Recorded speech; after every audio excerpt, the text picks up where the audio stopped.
大家好，这里是天天美食。今天我们来做一个西餐法式奶油海鲜，用的材料比较简单：青口贝、鱿鱼圈、蛤蜊肉和洋葱。洋葱可以说是西餐里使用最多的蔬菜。这次我们把洋葱切成小粒备用。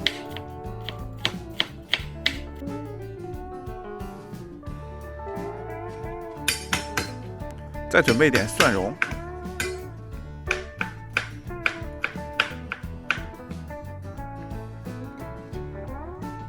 拿个平底锅，开火，放入1块黄油。等黄油完全融化以后，放入洋葱，使劲的翻炒，直到炒出香味。然后放入青口、鱿鱼圈和蛤蜊，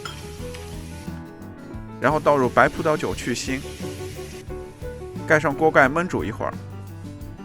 等青口壳完全打开以后，开始调味。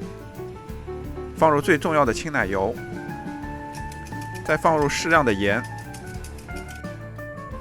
少量的黑胡椒粉，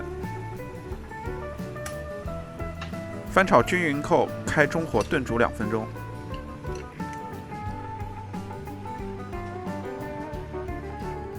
好了，热气腾腾、奶香扑鼻的法式奶油海鲜就做好了，味道鲜美，口感浓郁。再把洋葱的汤汁浇上去，配上一个法棍面包，法式风情扑面而来。喜欢的小伙伴记得点赞关注哦。